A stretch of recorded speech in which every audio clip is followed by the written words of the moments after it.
ಪ್ರಜ್ವಲ್ ರೇವಣ್ಣ ಅವರದ್ದು ಎನ್ನಲಾದ ಅಶ್ಲೀಲ ವಿಡಿಯೋ ಪ್ರಕರಣ ಸಂಬಂಧ ಸಿಎಂ ಸಿದ್ದರಾಮಯ್ಯ ಹೇಳಿಕೆಗೆ ಪ್ರತಿಕ್ರಿಯಿಸಿದ ಮಾಜಿ ಸಿಎಂ ಎಚ್.ಡಿ. ಕುಮಾರಸ್ವಾಮಿ, ಕರ್ನಾಟಕದ ಮುಖ್ಯಮಂತ್ರಿ ಕುರ್ಚಿಯ ಮೇಲೆ ನೀವು ಕೂತಿದ್ದೀರೋ ಅಥವಾ ಊಸುರುವಳ್ಳಿ ಏನಾದರೂ ಕೂತಿದೆಯೋ? ನನಗಂತೂ ಅನುಮಾನ. ಇಷ್ಟು ಬಣ್ಣಗೇಡಿ ವರ್ತನೆಯನ್ನ ನಿಮ್ಮಿಂದ ನಿರೀಕ್ಷೆ ಮಾಡಿರಲಿಲ್ಲ ಅಂತ ಹೇಳಿ ಆಕ್ರೋಶವನ್ನು ವ್ಯಕ್ತಪಡಿಸಿದ್ದಾರೆ.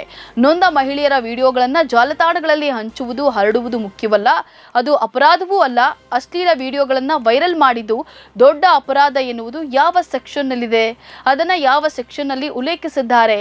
ಕುಮಾರಸ್ವಾಮಿ ಪ್ರಕಾರ ಯಾವುದಾದ್ರೂ ಹೊಸ ಸೆಕ್ಷನ್ ಇದ್ದರೆ ಹೇಳಿ ಅಂತ ಹೇಳಿ ನನಗೇ ಪ್ರಶ್ನೆ ಮಾಡಿದ್ದೀರಿ.